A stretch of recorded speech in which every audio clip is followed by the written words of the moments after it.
નવાપરા ફાયરિંગના આરોપીઓની શોધમાં પોલીસે ખોલ્યું ઇન્ડિયા હાઉસમાં હથિયાર અને વન્ય જીવનનું રહસ્ય। ભાવનગરના નવાપરા ફાયરિંગ કેસમાં ફરાર આરોપીઓની શોધમાં નીકળેલી પોલીસને આરોપી તો ન મળ્યા, પરંતુ એવું કંઈ મળ્યું કે સમગ્ર ઓપરેશનની સ્ટોરી ઉલટી બની ગઈ। પોલીસને આરોપીની જગ્યાએ હથિયારો, જીવતા કાર્ટીજ અને ગેરકાયદેસર વન્ય જીવ મળી આવ્યા। એટલું જ નહીં, મામલો એટલો ગંભીર બન્યો કે વન વિભાગને પણ તાત્કાલિક દોડવું પડ્યું। શું છે આ સમગ્ર રેડ અંદરની સચોટ હકીકત, જોઈએ આ રિપોર્ટમાં। નવાપરા ફાયરિંગ કેસ, જ્યાં ગોળીઓના અવાજથી શરૂ થયેલી વાર્તા હવે એક મોટા ગેરકાયદેસર જાળ સુધી પહોંચી ગઈ છે। પોલીસને મળેલી માહિતીના આધારે વલ્લી હાલારી અને તેના સાગરીતોની શોધમાં ઇન્ડિયા હાઉસ ખાતે તાબડતોડ રેડ પાડવામાં આવી। એસપી, ડીવાયએસપી, એલસીબી અને એસઓજીની ટીમો સાથે આખું સ્થળ પોલીસ છાવણીમાં ફેરવાઈ ગયું, પરંતુ આરોપીઓ તો હાથ લાગ્યા નહીં, પણ જે મળ્યું એ પોલીસને પણ ચોંકાવી ગયું।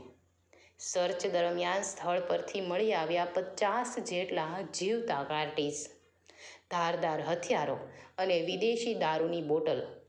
આટલું જ નહીં, તપાસ આગળ વધતા ખુલ્યું એક વધુ મોટું રહસ્ય। ઇન્ડિયા હાઉસમાંથી મળી આવ્યો વિદેશી પોકેટ મંકી, માર્મોસેટ અને સાથે કાળિયાર હરણના 4 શીંગડા। આ દ્રશ્યો જોતાં જ પોલીસને સમજાઈ ગયું કે મામલો ફક્ત ફાયરિંગ સુધી સીમિત નથી, અને તરત જ વન વિભાગને જાણ કરવામાં આવી। વન વિભાગની ટીમ ઘટના સ્થળે પહોંચી અને મંકી તેમજ શીંગડાઓ જપ્ત કરી વધુ તપાસ હાથ ધરી।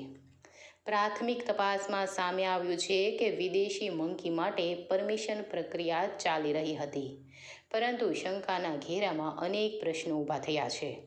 આ સમગ્ર ઓપરેશનમાં પોલીસે ઉબૈદ શેખ અને ઇમદાદ શેખની અટકાયત કરી છે, અને હવે તેમની પૂછપરછથી અનેક નવા ખુલાસા થવાની શક્યતા છે। હાલ નવાપરા ફાયરિંગ કેસના ફરાર આરોપીઓને ઝડપી પાડવા પોલીસ દ્વારા ચારે તરફ જાળ પાથરી દેવામાં આવ્યું છે, અને હવે જોવાનું એ રહેશે કે ફાયરિંગનો અંત ક્યાં જઈને અટકે છે। રિપોર્ટર ફિરોઝ મલેક, ભાવનગર। કરવામાં આવ્યું છે, કેવા પ્રકારની પ્રતિબંધિત વસ્તુઓ મળી આવી છે?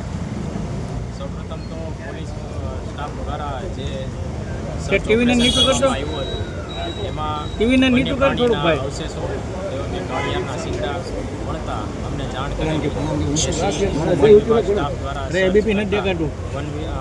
ગાડિયાના શીંગડા રંગ 4 અને એક એક્ઝોટિક સ્પીસીસ જે માર્મોસિસ વાંદરું કહેવામાં આવે છે એ પણ મળી આવી છે, જે બંનેને જપ્ત કરી વન વિભાગના કિલ્લામાં રાખવામાં આવેલ છે, અને હાલ ધોરણસરની કાર્યવાહી હાથ ધરવામાં વાંદરો માટે એક્ઝોટિક સ્પીસીસ છે, જે પરમિશન લઈને રાખી શકે। સાહેબ, આ પ્રકારે કોઈ પરમિશન પરમિશન પ્રોસેસમાં છે એવું જણાવ્યું કે એમની પાસે પરમિશન કોઈ। સાહેબ, આ સાથે બ્લેક બકના સિંગ પણ મળી આવ્યા છે। જો ફોરેનમાંથી આ પ્રકારે પ્રતિબંધિત વસ્તુઓ જેમ કે વન્ય પ્રાણી લાવવામાં આવતો હોય તો એની માટે કોઈ નિયમ હોય છે ખરી? હા, નિયમ હોય છે, એની પરમિશન લેવાની જરૂરી છે, અને શીંગડા તે રાખી શકતા નથી। આ પ્રકારનો ગુનો દાખલ થયો છે, કેટલા વર્ષની જોગવાઈ હોય છે અને કેવા પ્રકારની કાર્યવાહી થતી હોય છે?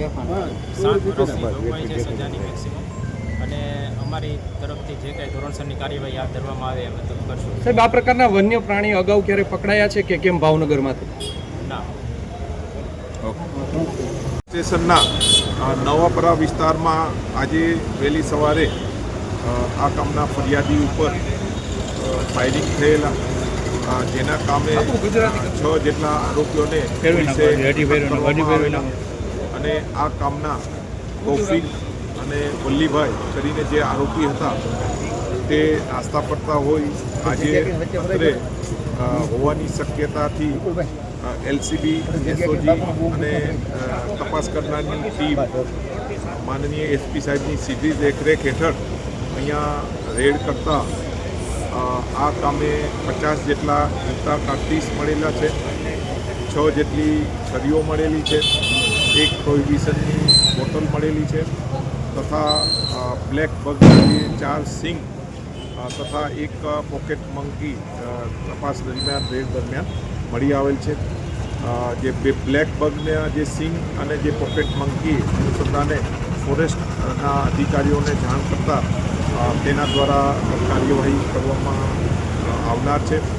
તથા જે જીવતા કાર્તિસ મળેલા છે તે અનુસંધાને અલગથી આર્મ્સ એક્ટનો ગુનો નોંધી અને કાર્યવાહી કરવામાં આવનાર છે. ત્યારે સાહેબ ઇન્ડિયા ગેટ ઉપર બે વ્યક્તિને એટેક કરવામાં આવ્યા છે. બે આરોપીઓ જે છે તેના ઘરેથી સર્ચ દરમિયાન આજે જીવતા કાર્તિસ મળી આવેલા છે તથા પ્રોહિબિશનની બોટલ તથા જે છરી મળેલી આવેલી હોય જેથી અહીંયા બે આરોપીઓને અટક કરવામાં આવેલા છે. અત્યાર સુધીમાં કેટલા આરોપી ટોટલ?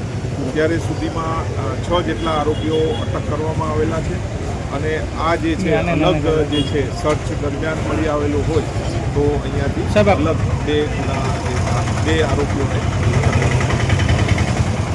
સર, આ જે ઉદેત નામના વ્યક્તિની જે અટકાયત કરવામાં આવી છે, અગાઉ કેટલા ગુના તેની સામે નોંધાઈ ચૂક્યા? જે તેની સાથે તેના ઉપર અસંખ્ય 10 જેટલા ગુના દાખલ થયેલા છે. હત્યાની કોશિશ અને આર્મ્સ એક્ટના બીજા ગુના દાખલ કરવામાં ફાયરિંગ જો છે એમાં કોઈ રોલ દેખાય છે એમનો?